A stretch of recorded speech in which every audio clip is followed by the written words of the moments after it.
सद्गुरु श्री शबरी माता की जय। अवधूत चिंतन श्री गुरुदेव दत्त। हर नमः पार्वती पतये हर हर महादेव हर।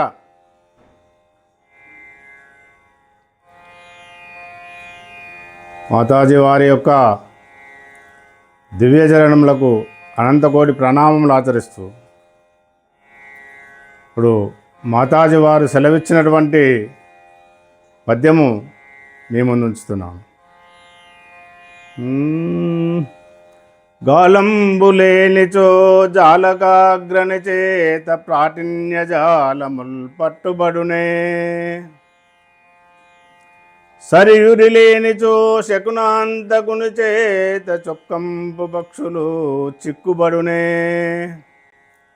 యూదంబులేనిచో యోగి మావటి చేత గజరాజములు నరికట్టబడునే, తగుకోలలేనిచో మృగయా వినోదిచే ఘోర మృగంబులు చిక్కుబడునే, రాజితానంద తారక రాజయోగ పావన సమాధి లేనిచో పరమశుష్క తర్క వేదాంతవాద తత్పరుల చేత ఇంద్రియ మనంబులివి నిగ్రహింపబడునే. ఓ ఆంజనేయ, గాలంబులేనిచో జాలకాగ్రని చేత అంటే జాలరి, చేపలు పట్టేవాడు, గాలము లేకుండా నది ఒడ్డుకు వెళ్ళి చేతితోటి చేపలు పట్టే ప్రయత్నం చేస్తే అతనికి ఆ చేపలు చిక్కుతాయా? గాలము ఉంటేనే ఆ గాలముకు ఎర ఉంటుంది. ఆ ఎరను పట్టుకొని చేప తన ఒళ్ళలోకి వస్తుంది.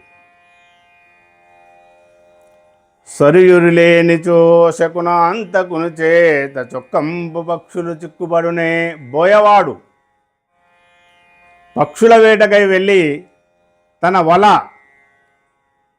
వలను విసిరితేనే ఆ వల లోపల ముందు కొన్ని విత్తనాలు చల్లి ఆ వలను విసురుతారు. ఆ వలను విసిరినంత మాత్రమే పక్షులు ఆ మేత దొరికిందని చెప్పిపోయి ఆ వల లోపల పడతాయి. అప్పుడు ఆ బోయవాడు ఆ వలను తీసుకొని ఆ పక్షులను బంధిస్తాడు.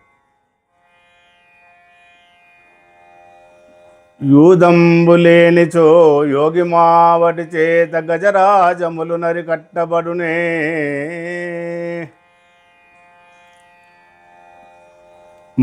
మదమెక్కినటువంటి మదపుటేనుగును పట్టాలంటే మావటివాడు చాలా విచిత్రమైనటువంటి పన్నాగం వేస్తాడు. ఒక గోతి దవ్వి ఆ గోతి లోపల చిన్న చిన్న పుల్లలు, కట్టె పుల్లలు వేసి దానిపైన గడ్డి వేసి అవతల వైపుకు ఆడవేనుగును ఇస్తాడు. ఈ మదపుటేనుగు ఆ యొక్క ఆడవేనుగును చూసి అటువైపు పరిగెత్తుతున్నప్పుడు ఆ గోతి లోపల పడుతుంది. ఈ విధంగా ఆ మదపుటేనుగును బంధించడం జరుగుతుంది. తగుకోలలేనిచో మృగయా వినోదిచే ఘోర మృగంబులు కట్టుబడునే. పులులను ఆడించేటటువంటి వాడు తన వద్ద ఒక కోల ఉంటుంది. ఆ కోల ఉన్నట్లయితేనే ఆ సింహాలు, ఆ పులులు ఎట్లా చెప్తే అట్లా వింటాయి. ఆ కోల లేనట్లయితే ఆ పులులు అతన్నే మింగివేస్తాయి. ఇది మీరు సర్కస్లో చూసి ఉంటారు. కోళ్ళతోనే పట్టుకొనే ఆడిస్తారనమాట. రాజితానంద తారక రాజయోగ పావన సమాధి లేనిచో పరమశుష్క తర్క వేదాంతవాద పండితుల చేత ఇంద్రియ మనంబుల వినిగ్రహింపబడునే. రాజయోగము 3 విధాలుగా విభజించడం జరిగింది. సౌంఖ్య తారక అమనస్కం. సౌంఖ్యం అంటే పంచభూతాలు 5, 5 5 25 పంచవేసి 26వ తత్వం నేనని నిరూపించడం జరుగుతుంది. దాన్ని ముందు వీడియోలో విపులీకరంగా చర్చించుకుందాం. తారకము గురుదేవులు ఉపదేశించినటువంటి మంత్రాన్ని శ్వాసతో లయం చేసి జపం చేయడం అన్నమాట. అమనస్కము, మనస్కం అంటే మనస్సు లేకుండా కావడం, మనసు లేకుండా ఉండడం. మనసు లేదా అంటే ఉంటుంది, ఉండి లేనట్లుగా. మనసు తన ఆజ్ఞ లోపల ఉంటుంది, తను ఏ విధంగా చెప్తే ఆ విధంగా వింటుంది.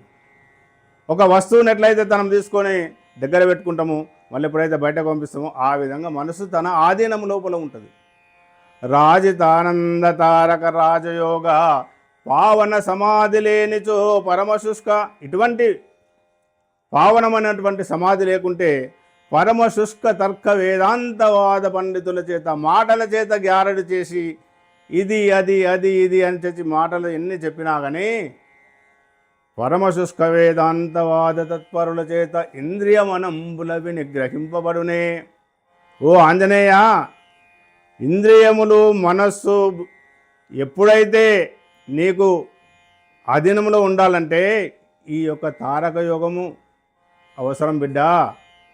ఈ యొక్క రాజయోగమును అవలంబించి సాంఖ్య తారక అమనస్కములను తప్పకుండా నీవు అమలుపరచాలి బిడ్డ. అట్లవుతేనే ఇంద్రియ మనములు నిగ్రహింపబడుతుంది. లేదంటే వాచాలత్వముతోటి శాకచక్యంతో ఇంద్రియ మనములు నియమించబడాయి బిడ్డ, వినవి. ఎట్లయితే చేపలు పట్టేవాడికి గాలం ఎట్లయితే ఉన్నదో అది ఆ గాలం ఏదైతే నీకు రాజయోగం అన్నమాట. ఇవన్నీ కూడా ఉదాహరణ చెప్పినటువంటి అమనస్క యోగము అంటే నిశ్చలమైనటువంటి సమాధి లోపల ఇంద్రియ మనములు నిగ్రహించబడతాయి బిడ్డ. ఇది పెద్దలు చెప్పినటువంటి వాక్యము, సద్గురు శబరిమాతాజీ వారు చెప్పినటువంటి పద్యము, ఈ తాత్పర్యము.